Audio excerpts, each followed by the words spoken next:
Hello, everybody. Welcome to another Kmu Live podcast. I'm Ricky Trebruggi in Salina, and joining me down there in Elkhart is Derek Relaford. How you doing, Derek? As soon as he quits coughing. Oh, man. Hope everybody's staying warm out there. It's a little chilly tonight. I just noticed that we're not going to your Facebook page. Mine or KMU's? Your KMU page. Well, why the heck not? I clicked it.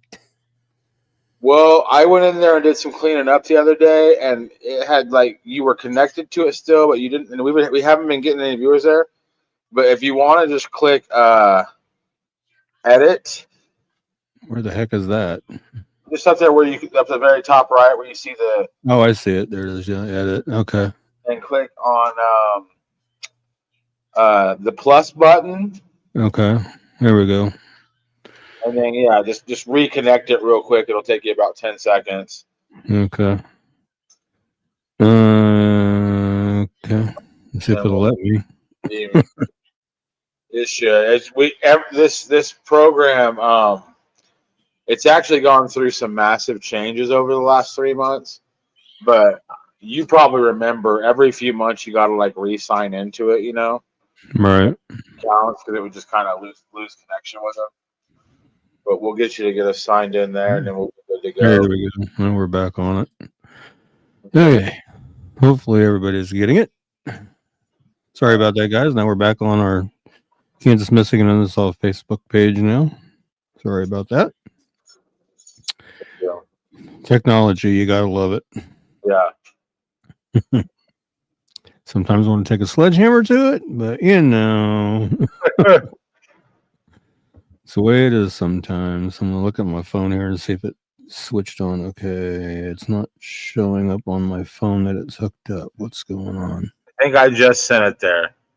We should be good. Let me see. Yeah, I think we're maybe. It says it's going there, but it doesn't look. So I'm not seeing it on my phone on Kansas Missing. I don't know. Usually I do. It says as of right now. You let me know if you see it pop up. Okay.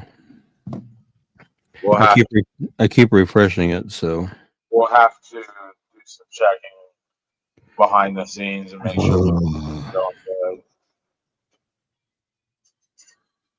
good.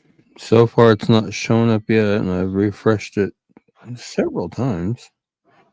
Let me try something. Let me just completely close the window and reopen it and see. But sometimes when you do that, it says I don't see anybody on there, but it says. Let me switch over on my computer and see if it's showing up on the computer here. It was on my profile. I forgot to switch it. Well, it's showing on. Hold on. Yeah, we're showing up on the Facebook page on the computer just fine. Yeah. As I'm looking at that right now. Huh. Very weird. Yeah. Very weird. Maybe this doesn't look. I don't know. I'm confused. So if you're trying to watch it on your phones, it's not showing up on my phone for some reason. So hopefully it is for you. If not, it's showing up on my desktop just fine. Or you can jump over to our YouTube channel, watch it there. Kansas Missing. That'll be my name, and then Kansas Missing and Unsolved. You can watch it over there. Holy mackerel! Well, we got 15 people here, so we'll give them a show. Okay. Stephanie sees it on her phone, so she says we're good. Cool. Ronnie says we're on his phone. Good deal. Okay. That's what I want to see. Make sure we're hitting everybody. Everybody share the show out and let everybody know we're here and what we're doing and what's going on. And that'll be greatly appreciated.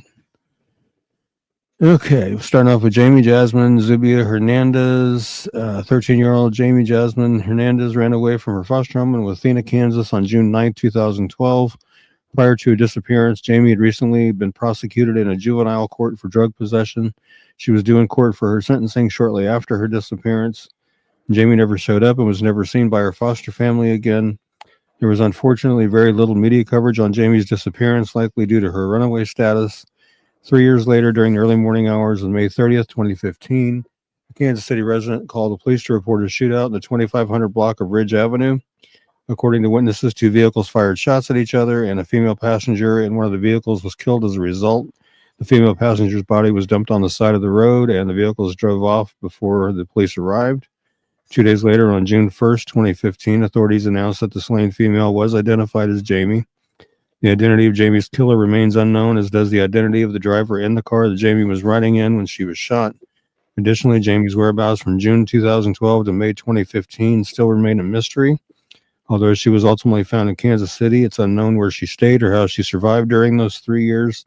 Investigators said they received a tip that Jamie was in Kansas City back in 2013, but when they followed said lead, they were unable to find her. At that time, police were searching for a late 1990s, early 2000s white Ford F-150 with flare sides, tinted windows, 20-inch chrome rims, and a touchscreen device in the cab. The truck was located on June 2nd, 2015, unoccupied, and was taken and processed for evidence. If you have any information regarding Jamie's murder, please call the Athena, Kansas Police Department, 785-989-4521, or the TIPS hotline anonymously at 816-474-8477. Or the KBI at 1-800-572-7463. Or you can go to the bottom of the flyer there and scan that Say It Here QR code there, and you can that'll take you to the website, and you can submit a tip that way as well. So let's please do what we can to get some justice for Jamie and her family. It's been nearly 10 years, 9.5 years since this has happened. So let's see if we can't get some justice for her and her family. It's just a very bad situation that they couldn't find this young lady for 3 years, and they had to find her the way they did, dead on the side of the street. So let's do what we can to help that out and bring somebody to justice for this. Yeah. Pretty awful. Some cases that she was a runaway, and they said they looked for her. They got a tip in 2013 that she was in Kansas City, couldn't find her. Somebody was definitely helping her hide somewhere, obviously, or they would have been able to find her, I'm sure, but it's just hard to say. But yeah, that's why I always say, just because they may think they're a runaway, they shouldn't put any less effort into looking for them. They still need to find them and get them back to where they need to be, and try to keep them away from situations like that. I'm going to let you handle the comments tonight because I'm on a little laptop. So okay. Call to me. Okie doke. Michael Perry says, hi, Derek. And he says, I'm in here, Ricky Tabregi. Hey, Michael, how you doing? And but that's the latest comment so far. And this is Benita Wallace. Goes by Jaden. Missing from Kansas City, Kansas since October 11th, 2022. 15 when she went missing. She's now 17. She's 5'5", 130 pounds. She has brown hair that's dyed black and red. The red's faded, and the underside of her hair was shaved, and she has brown eyes. It's believed she may still be in the Kansas City, Kansas area.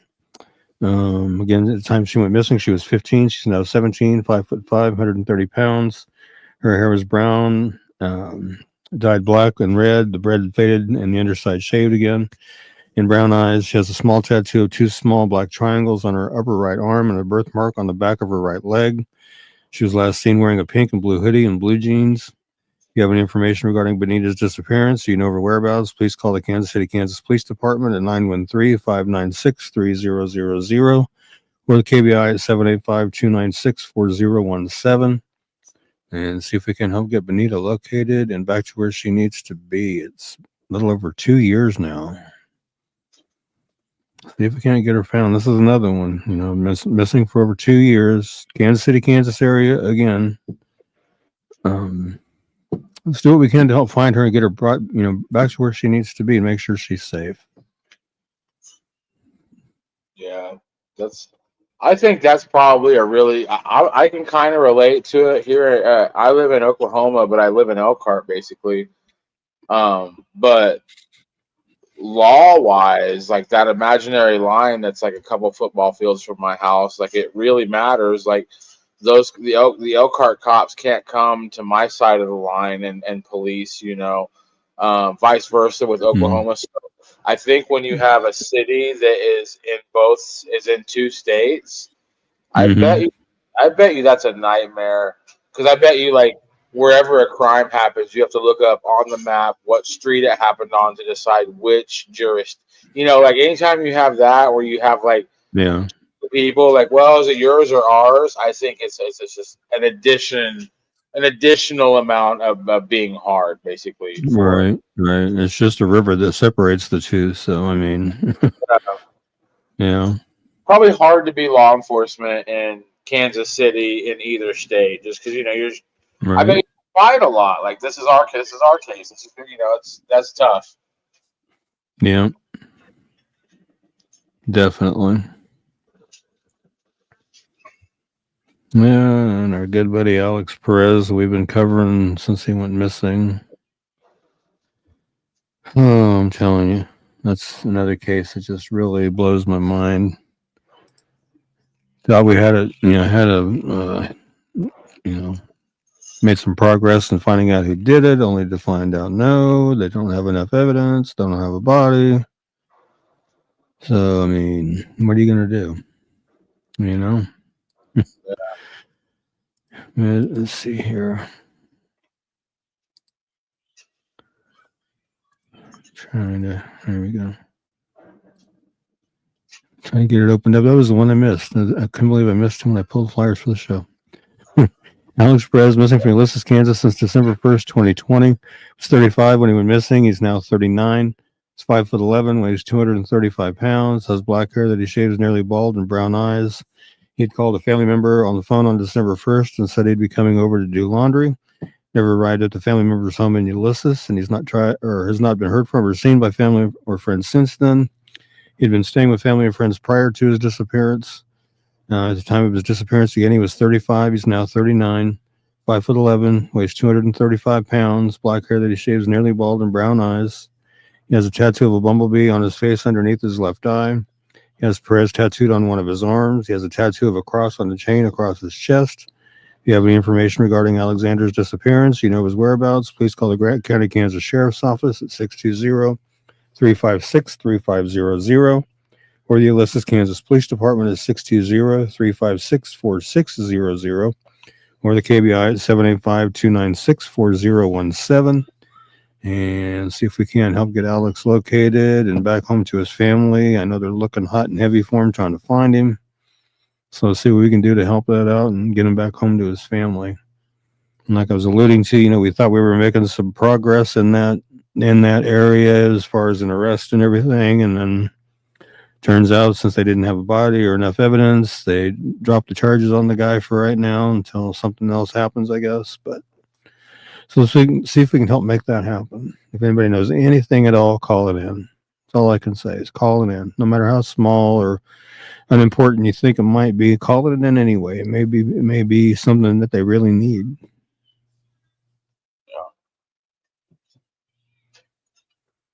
Okay.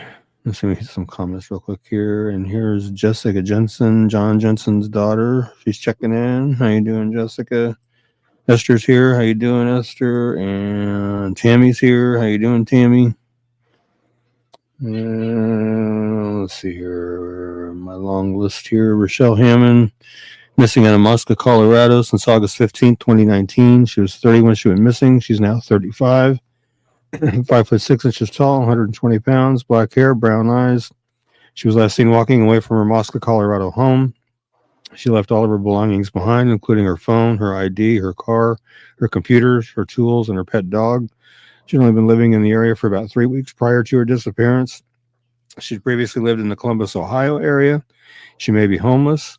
Although police can find little evidence in her disappearance, her mother believes she did not leave of her own accord and may have been a human trafficking victim. She does suffer from bipolar disorder and schizophrenia and has been prescribed medication for her conditions, which she also left behind. Rochelle's nose is pierced. She has numerous tattoos, including the phrase "Live like a lion" on her upper chest, a star behind her ear, a skull on the back of her wrist, stars on the inside of her forearm, a cat with a bong on her shoulder, and other tattoos. Some are pictured down there at the bottom. She was last known to be wearing a black tank top, khaki shorts, black Nike shoes. Excuse me. And she has a silver circular barbell in her nose. Let me take a drink here. Something's got my throat drying out. If you have any information regarding Rochelle's disappearance, you know her whereabouts, please call the Alamosa County, Colorado Sheriff's Office at 719-589-6608 and see if we can help get her located and back to where she needs to be.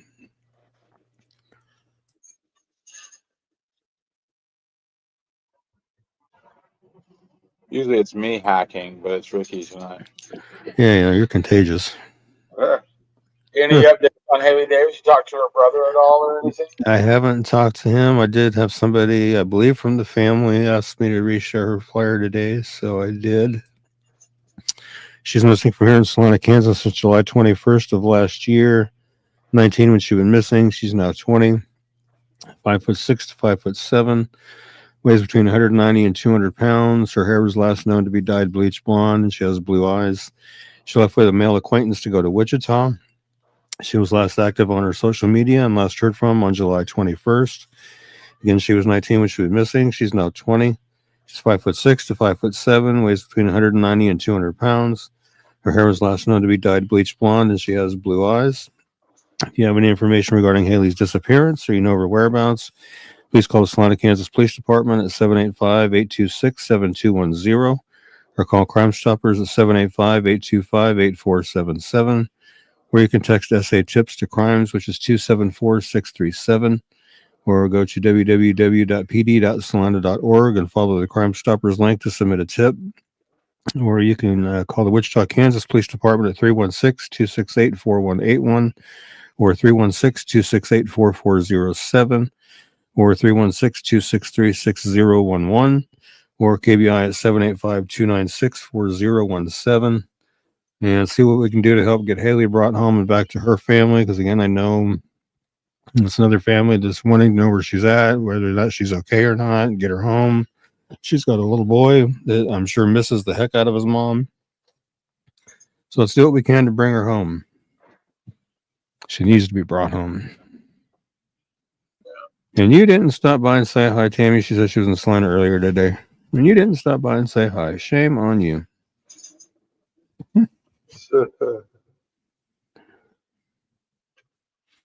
And we got a comment down here from Ryan Mauersberger. I hope I said that right, Ryan. Says, I'm absolutely so thankful for this group. Maybe a last effort, but so much good has come too. Love you all. Thank you, Ryan. Appreciate that. All right. And this one's Dana Bruce. Missing from Sedalia, Missouri since October 4th, 2008. She was 23 when she went missing. She's now 39. 5'2", 98 pounds. Brown hair and greener hazel eyes. She was last seen at her children's babysitter's home in Sedalia, Missouri. She left the children there earlier that day so she could go out for the evening. She returned at midnight and gave the babysitter more money and asked her to watch the children for the rest of the night. She was last seen at Malone's Bar on Main Street with the young man driving a late model red Ford F-150 truck earlier on the night of her disappearance. She left with that man at 11:30 p.m. Police have identified the man that Dana was with on the night that she'd vanished. He had traveled to Atlanta, Georgia after her disappearance. Police questioned him about Dana after he was arrested there on unrelated charges of marijuana possession and driving on a suspended license. Authorities have not named him publicly, but they are calling him a person of interest in her case.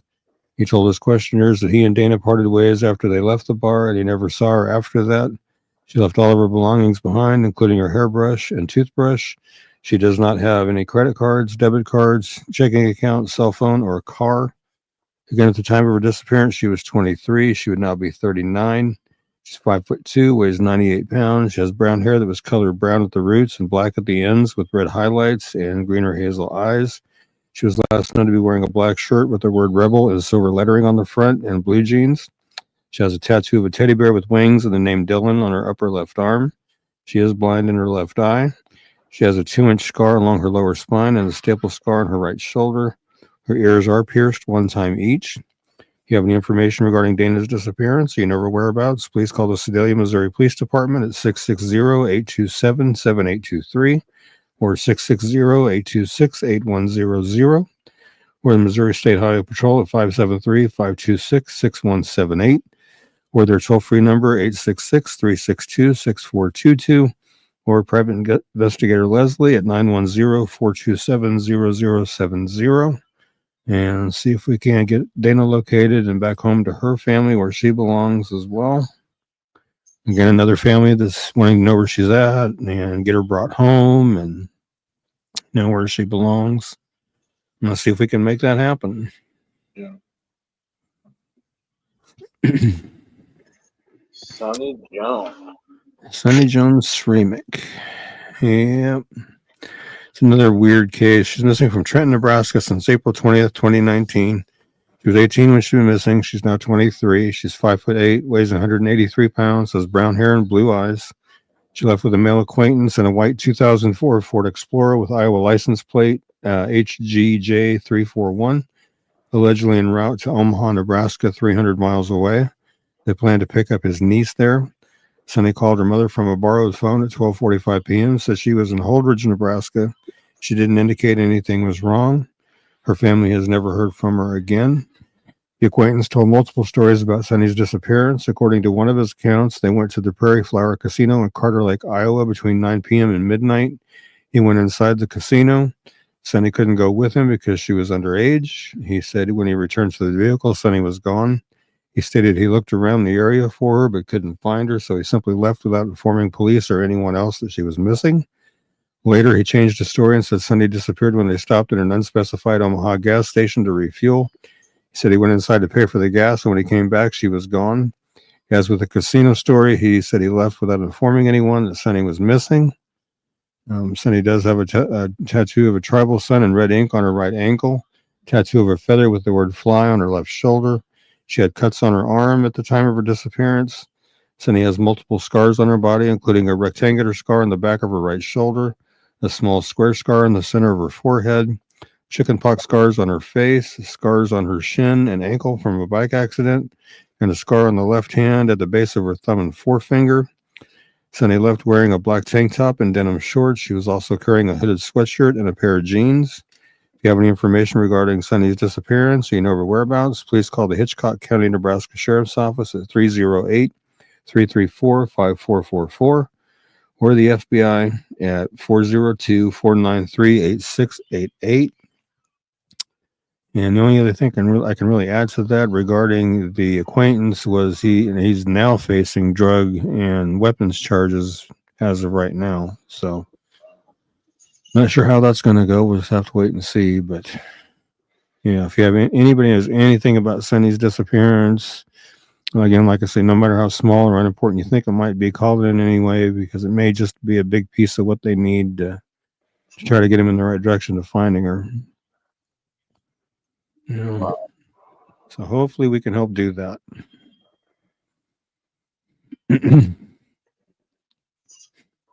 And Ryan has a big comment here that says, a very close friend of Patrick Patton, brother of Dakota Patton. Dakota was found deceased in rural Neosho County. Sadly, it hit too close to him for his brother. He was eventually located in southern Neosho County, Kansas, and the perpetrators have been apprehended. That was a sad day. However, there's still no resolution in the Dietrich Foster case. Many rumors have been heard, but his kids miss him. I attended Parsons High School with him, and he's a missed man. I'm sure he is. I'm sure he's got family that is, wanting him home and answers as to where he's at and what happened to him. This one here is John Jensen, missing from Kerwin, Kansas since June 14th of 2023. He's 52 when he went missing. He's now 54. He's 5'11", 190 pounds, has brown hair and hazel eyes. Jonathan left home without his vehicle, his cell phone, or his wallet. Again, he was 52 when he went missing. He's now 54, 5'11", 190 pounds. He has brown hair and hazel eyes. If you have any information regarding Jonathan's disappearance, you know his whereabouts, please call the Phillips County, Kansas Sheriff's Office, 785-543-6885, or the KBI at 785-296-4017, and see if we can help get Jonathan located and back home to where he needs to be. Have you seen his daughter in here recently? She's in here tonight. She checked in here earlier. Yeah, Jessica's in here. And there's another one. Tammy says, I can always make a trip to visit with you, Ricky. That's fine. You can do that. That's fine. Yeah, and Jessica Jensen, his daughter, says, I'm here. Awesome. Cool. All right. Now, let's see. This is Cynthia Renee Gonzalez. This is another unsolved homicide from Arlington, Texas. On September 17, 1991, Cynthia Renee Gonzalez was reported missing to the Arlington, Texas Police Department. On September 22nd, 1991, Cynthia's body was discovered in a creek bed off County Road 313 in Johnson County, Texas. It was later determined that Cynthia died from multiple gunshot wounds. Cynthia was reportedly at her apartment with her boyfriend when her husband stopped by to deliver their daughter for a weekend visit. Sometime later, Cynthia left for an appointment without her customary bodyguard. She was never seen again. Serial killer Kenneth Allen McDuff was looked at in connection with Cynthia's death. Jim Ford, longtime Arlington police officer and a renowned homicide investigator, had looked at McDuff in connection with Cynthia's case for going on 18 years. He was never able to make a match or a mismatch. McDuff was believed to have abducted a victim from a car wash in Austin, Texas. Cynthia's car, a two-seat Pontiac Fiero, was seen parked at a car wash in Arlington the day that she disappeared. There were similarities in the Austin case and Cynthia's case. Sorry about my daughter laughing. He kidnapped, sexually assaulted, and killed his victim at a car wash in Austin. He dumped the body of several of his victims in rural areas, and he killed several victims by shooting them. Investigators could not place McDuff in the Arlington area and could not determine whether he was out on the streets at that time, but could not find him as being incarcerated at that time either. Other persons of interest have come up and have been cleared as well. McDuff has since been ruled out by DNA testing. If you have any information regarding Cynthia's death, please contact Detective Stafford at 817-459-5772. If you wish to remain anonymous and possibly receive a reward of up to $1,250, please call the Toronto County, Texas Crime Stoppers at 817-469-8477 and see if we can't get some justice for Cynthia and her family. And that's long overdue, so let's see what we can do to help that as well. Sorry about my daughter laughing. I know everybody heard that. I don't know who she's talking to, but I'm talking to somebody. Yeah, nothing to do with the show.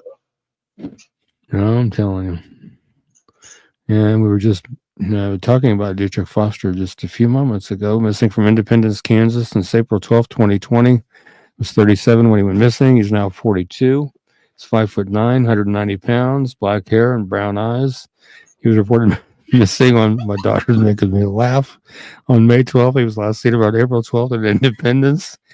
KBI agents and detectives from the Independence Police Department are conducting the case based as a homicide, based on findings during the investigation into Dietrich's disappearance. And he was 37 when he was missing. He's now 42, 5'9", 190 pounds, black hair and brown eyes. That kid has a scar on his chest from heart surgery, the scar on the right side of his nose. He has the following tattoos: a cross on his right forearm. Gosh darn it. The astrological sign for Gemini. Sorry.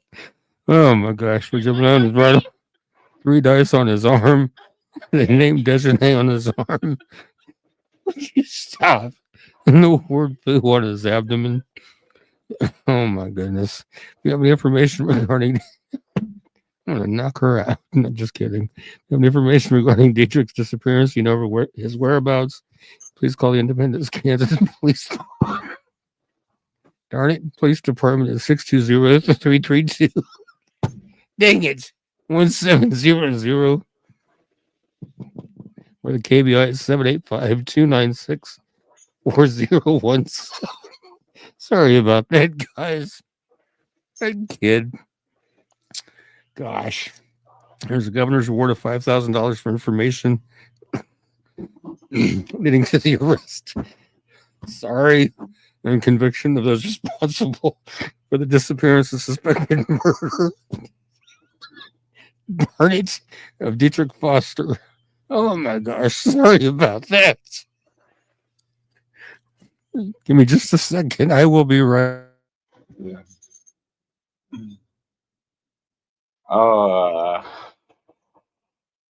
No idea what's happening in the Trebruggy house right now.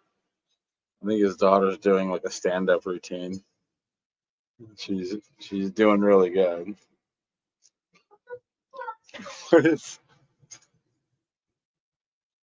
Ricky's never done that before. He's never laughed his way off the stage.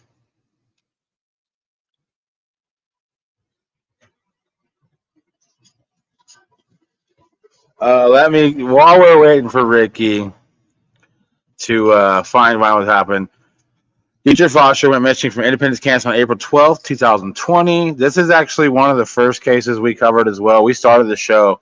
That's like right in the thick of COVID, April 2020. Reported missing on May 12th. He was last seen on April 12th.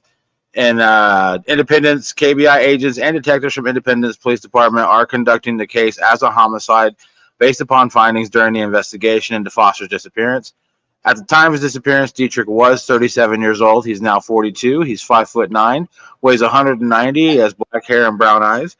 He has a scar on his chest from heart surgery and a scar on the right side of his nose. He has the following tattoos across his arm: the astrological sign for Gemini on his right arm, 3 dice on his arm, the name Dejeuner on his arm, and the word foo on his abdomen. If you have any information, please call Kansas City Police Department, 620-332-1700, or obviously KBI 785-296-4017 to get Sorry about that. Sorry about all that. I'm going to see what in the world was going on that she was laughing so hard. It had me laughing so hard. Good gravy. Wow. Sorry about that, guys.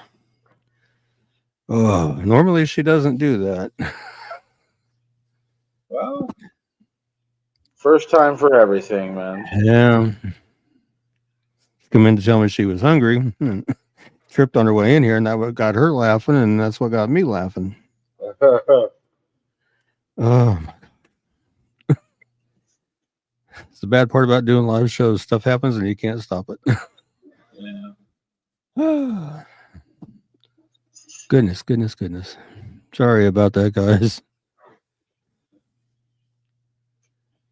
Yeah. Thank you for rereading Dietrich's flyer for me. Yeah, that's fine.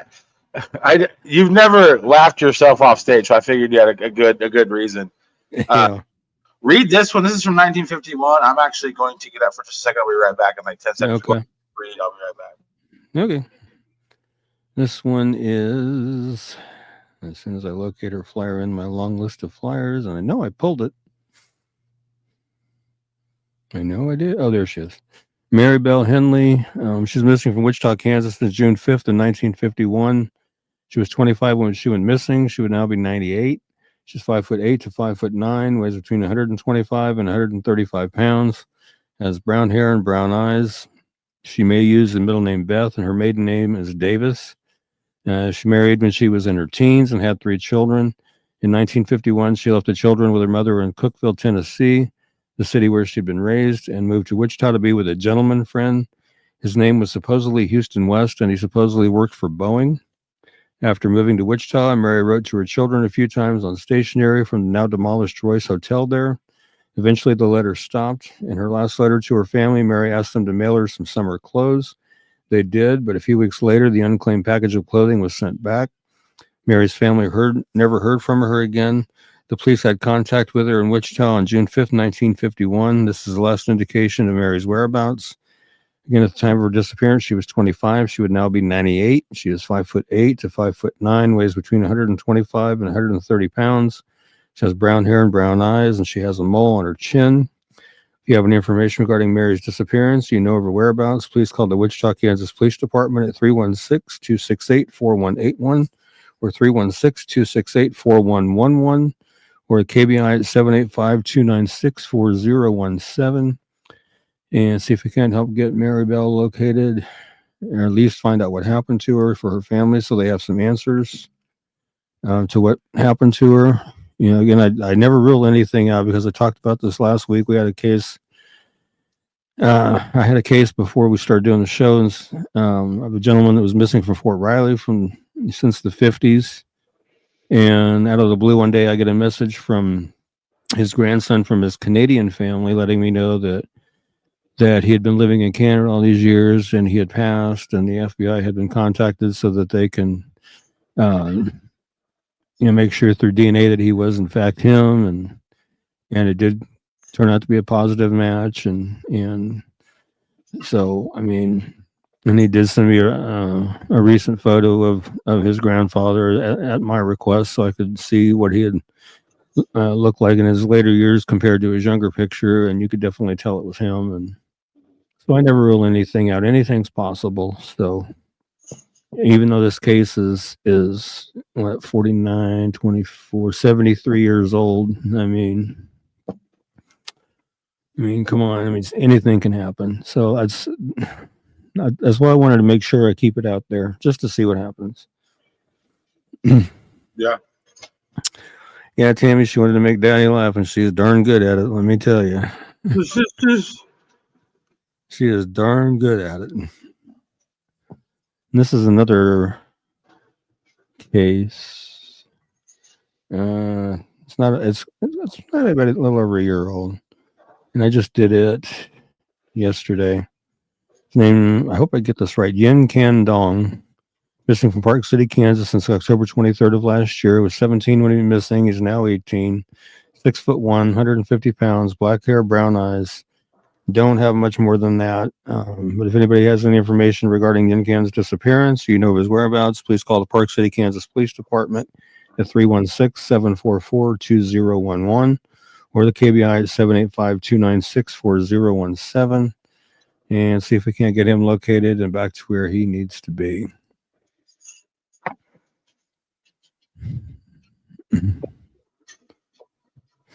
And this is Glenna Bullard. She's missing from Lincoln, Kansas since November 1st, 2017. 38 when she went missing. She's now 45, 5'6", 180 pounds, brown hair, green eyes. She was last seen in Lincoln on November 1st. She said she was leaving to go to Texas to be with family. She has not shown up and has had no contact with family since then. And I was just reading on that playing card down there, because this is one of the flyers I did for the deck of cold case playing cards that are going around the jails and prisons in Kansas that they did last year. On there, it says it's rumored that she was killed and buried somewhere. So don't know if that's true or if it's just what the card says and that's a rumor. So hopefully it's not a rumor. Hopefully she's somewhere, living a good life somewhere. We're going to have her disappearance. She was 38. She's now 45. She's 5'6", 180 pounds, has brown hair and green eyes. Some sources list her eyes as brown. If you have any information regarding Glenna's disappearance, you know her whereabouts, please call Under Sheriff Dustin Florence at the Lincoln County, Kansas Sheriff's Office at 785-524-4479 or the KBI at 1-800-572-7463 and see if we can't help get Glenna located and back to her family. This here, it's been a little over 7 years, so see what we can do to help get her found and back home.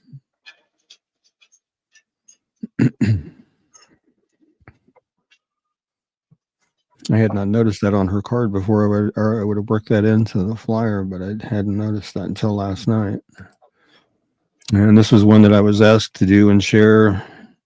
Ricky Joe Weir, I'm missing out of Lexington, Missouri since October 19th, 2024. He's 44 years old, 5'8", 165 pounds, brown hair, hazel eyes. He may be experiencing mental health challenges. And he's 44, 5'8", 165 pounds, brown hair and brown eyes. Was last seen wearing a gray hoodie, blue jeans, and cowboy boots. If you have any information regarding Ricky's disappearance, you know of his whereabouts, please call the Lafayette County, Missouri Sheriff's Office at 660-259-3622 or the Missouri State Highway Patrol at 573-526-6178 or 866-362-6422, and see if we can get Ricky located and back to where he needs to be.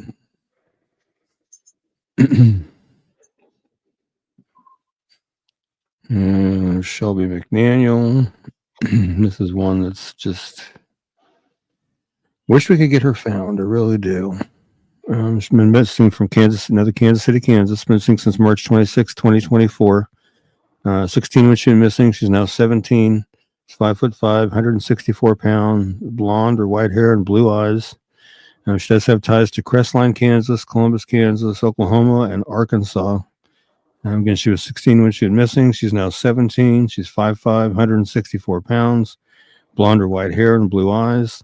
If you have any information regarding Shelby's disappearance, you know her whereabouts, please call the Kansas City, Kansas Police Department at 913-596-3000 or the KBI at 785-296-4017 and see if we can help get Shelby located and back to where she needs to be. And there's my other daughter. How you doing? How you doing, Mo? And this is another older case from 1974 that I thought was rather interesting. And it was even covered in an episode of Unsolved Mysteries as well. But this is Thomas R. Dixon, missing from Overland Park, Kansas since October 15th, 1974. He's 41 when he went missing. He would now be 92. He's 5'8", 158 pounds, brown hair, blue or gray eyes. Let's see. On October 14, 1974, the day before he disappeared, Gary Simmons learned of a prize horse for sale, a purebred Appaloosa with an asking price of $30,000. The next morning, an agent acting for the horse's owner showed up at Gary Simmons' office. His name was Tom Dixon. When Tom Dixon came to see Simmons, it was the beginning of a mysterious encounter which lasted all day and which police are still trying to piece together. A little while later, Simmons left his office with Tom.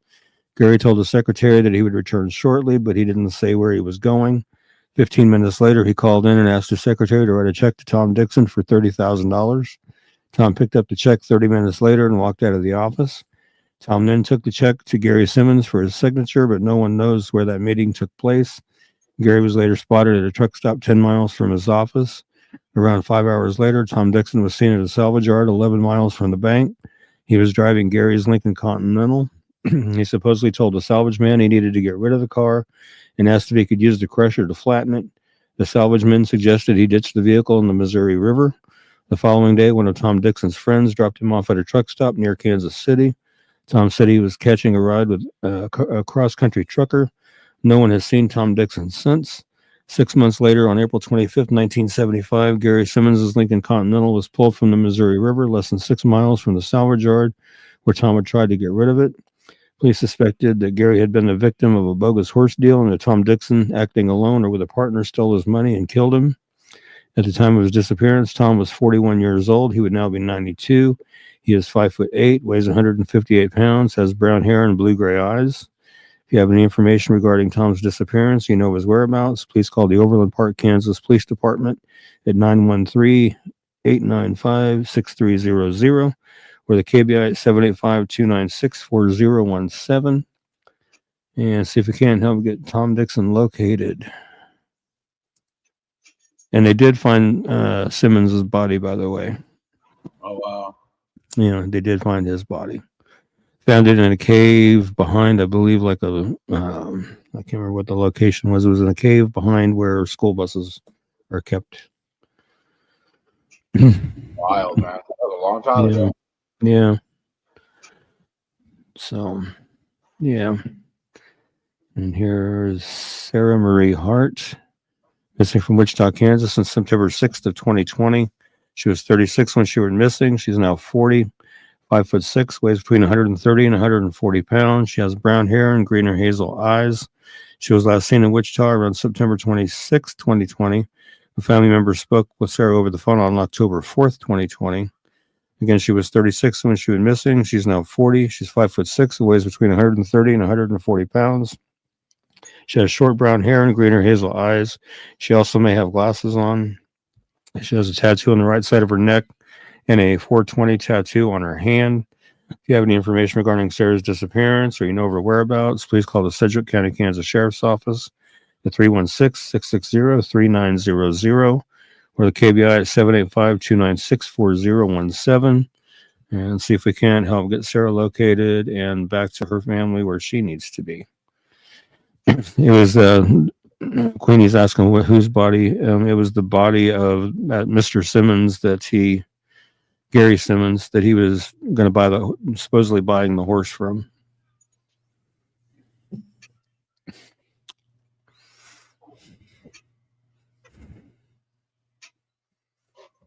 Queenie was asking whose body. Yeah. This is, I hope I say this gentleman's name right, Dr. Srinivasu Dasari. I hope I said that right. Missing from Overland Park, Kansas since October 2nd, 1984. Was 30 when he went missing. He would now be 70. 5'6", 115 pounds, black hair and brown eyes. He left his home located in the 9200 block of West 102nd Street in Overland Park at 2 o'clock in the afternoon to attend a televised meeting of the India Association of Kansas City. When Dr. Dasari didn't return from the meeting by the next morning, his sister went looking for him and found his red Toyota in the parking lot of the Meadowlark Hill Apartments, located at 9152 Foster Street, also in Overland Park.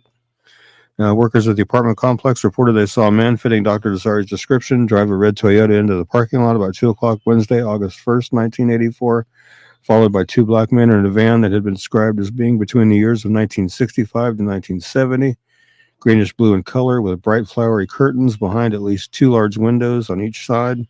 The van had a red license plate. The witnesses said that the driver of the red Toyota got out and with the two men at his side removed a back wheel from the car, and then the three men, one of them carrying the wheel, got into the van and drove off. A detective from the Overland Park Police confirmed Dr. Dasari's sister's account of events, adding that at that time that little other information had surfaced.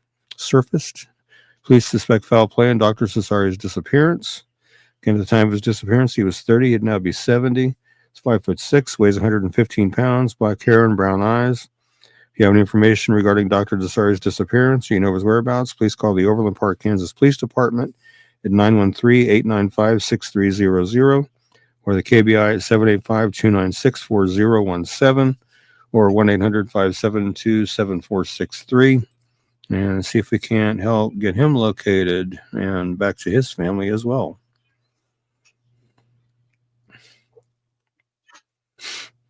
Kind of an interesting one, though. He with these two guys shadowing him, takes his tire off. One of them takes the tire, walks him and the tire to the van. They all three get in the van and drive off.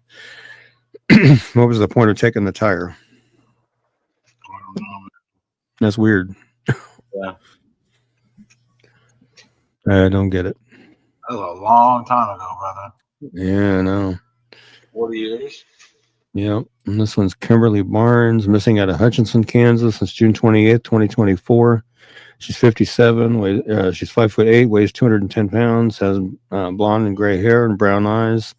She is bipolar and schizophrenic and has been without her medication. She also does suffer from substance abuse issues. She is not stable to be out on her own, and she does not have any money with her. Again, she's 57. She's 5'8", weighs 210 pounds, has blonde and gray hair and brown eyes. She does sometimes wear eyeglasses.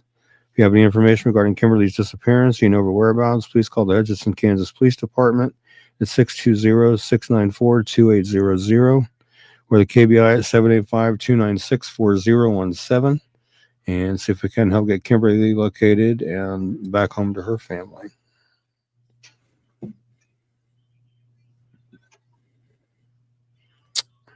This one that I just finished updating today. I started updating it yesterday, and then my computer had some problems, and just was not a good day yesterday. Decided I needed to do updates, and I lost my work. Oh, really? Yeah. Had some updates it needed to do, so I had to reset it, forgetting to save this when I was updating it, and I lost it. So anyway, this is Vincent Moore, missing from Wichita, Kansas since July 11th, 2015. Was 4 months old when he went missing. He would now be 9 years old. He was a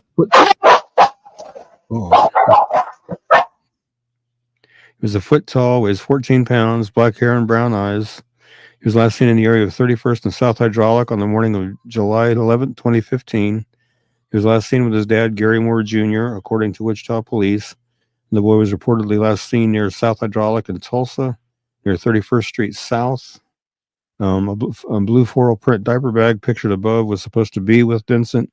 It remains missing as well. Police did arrest Gary, but never charged him with anything related to Vincent's disappearance. Gary claimed he left Vincent with his mother, something she's denied. At the time of his disappearance, Vincent was 4 months old. He'd be now 9 years old. He was a foot tall, 14 pounds, black hair and brown eyes. If you have any information regarding Vincent's disappearance, you know of his whereabouts, please call 911 or call Wichita Police Department's Homicide Division at 316-268-4182 or Crime Stoppers at 316-267-2111 or KBI at 785-296-4017. And see if we can help get Vincent located and back home to where he needs to be. And part of the deal with the Vincent case was supposedly his dad took Vincent and his sibling to Texas to see family. And when they came back, supposedly Vincent wasn't with him. But there's been a lot of conflicting reports on that. So I don't know. And Michael Perry's saying, may I say something? Yes, you can say something, Michael. Yeah. He's a cute little guy. It's too bad he's been missing all these years. Yeah. And there's another one out of Wichita that I updated today too. Jakia Yvonne Scales, missing from Wichita, Kansas since September 5th, 2001. Was 4 when she went missing. She would now be 27. She was 3 foot tall, 40 pounds, black hair and brown eyes. She was last seen in bed in her Wichita, Kansas residence in the 1600 block of North Volusia Street, near 15th and Hillside Streets at approximately 12:30 in the morning on September 5th, 2001. She was discovered missing at 3 o'clock in the morning. She's never been heard from again. There were no signs of forced entry to the residence and no indication of a struggle. And the family's dog hadn't barked. The back door was broken at the time of Jakia's disappearance and therefore was not locked. Jakia lived with her mother, Eureka Scales, her younger brother, 2 uncles, and her maternal great-grandmother, Maddie Mitchell, at the time of her disappearance and had no contact with her father. Because her mother, Eureka, was only 14 when she had Jakia, she asked Mitchell to have custody. Jakia started preschool the day before her disappearance. That night, her mother was staying with her friend, and Mitchell had charge of the children. Social workers removed Jakia's younger brother from their home and placed him in the custody of the Kansas Department of Social and Rehabilitation Services shortly after Jakia disappeared, due to concern about living conditions in the residence and about Jakia's disappearance. The boy was not returned to his mother's care until August 2004, almost 3 years later. Police are not sure whether or not Jakia was abducted. Her mother believes she is still alive. Eureka said her daughter was a very talkative child in 2001 and liked to wear colorful barrettes in her hair. Her favorite toy was a doll that could turn over by itself. Jakia's case does remain unsolved. If you have any information regarding Jakia's disappearance, you know her whereabouts, please call the Wichita Police Department at 316-660-9254 or 316-660-9456 or 316-263-6011 or the KBI at 785-296-4017 and see if we can help get Jakia located and back to her family.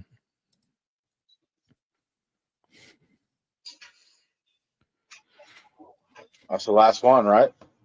I believe it was, yes. And Ronnie says he found a way to switch you guys from my iPhone to the big screen TV, much cooler way to watch. And Michael's saying he's been doing a lot of looking up, searching on high and low to help you guys out. Much appreciated, Michael. I believe that was it. Let me double check my list here. Let's see. It's all that you loaded. Yeah, there was one that I was going to load and I forgot to load, but we can do it next show if he's still missing by then. There was a young man named Peter Axton that I was asked to do today. He's missing out of Rose Hill, Kansas. I mean, I can add it in there real quick if you want. You go for it, man. Okay. While you're doing that, we will not be live next week, obviously. We want everybody to have a happy holiday. Merry Christmas. We will be back January 1st, Wednesday night, January 1st, unless anything happens between now and then. But it looks like that'll be our next scheduled show. Yeah. Yeah, okay. It's popping in there right now. It's in there. Did you get it? Oh, yep, right here. You were quick. Yeah. This one is Axton Peters. I did his flyer earlier today.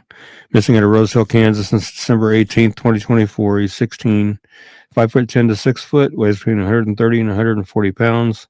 Has dark brown or black hair and blue gray eyes. Was last seen at his school when his ride arrived to pick him up after school. Axton was not at the school. And he's 16, 5'10" to 6 foot, weighs between 130 and 140 pounds. He has dark brown, black hair, and blue gray eyes. If you have any information regarding Axton's disappearance, you know of his whereabouts, please call the Rose Hill, Kansas Police Department at 316-776-0191 or the KBI at 785-296-4017 and see if we can get Axton located and back to where he needs to be. Yep. Michael says he knows the Rose Hill area well. I've never been there, so I don't know it at all. I don't know it. Yeah, I've done several flyers for Rose Hill over the years, but I've never been there. My wife's mom grew up there. Cool. But I don't know anything about it. I've been there, I think, once for a job, but other than that, I don't know much about it. Well, yeah, that should take care of all of them there, right there. We did that one. Yep, I think we're good. I think we covered everybody we had slated to cover tonight. So, Alrighty.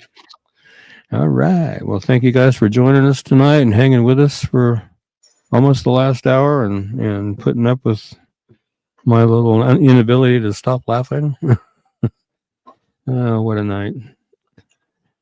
And Michael says he's willing to donate his time and help. Look, well, grateful for that. We can use all the eyes we can use out there on that. But everybody just, reminder again, we're not going to do a show next week because it's Christmas. We'll be back on January 1st, barring anything bad happening. New Year's Eve, I usually stay home and let the partiers have the streets. I just stay home where it's safe. So I'll be here. But with that, I want to say, Heavenly Father, thank you for bringing us together tonight to go over these cases and hopefully, people, I pray this every week and I'm not going to stop praying for it, but I pray that somebody will do the right thing that has information that can solve one of these cases. Will call it in so it can be solved. I pray that with all my heart and want to see that happen. Just pray everybody stay safe and stay healthy. Everybody have a Merry Christmas, Happy Holiday. However you choose to celebrate, just everybody stay safe, stay healthy. God bless, and we will see you beginning of 2025. Amen, and have a good night.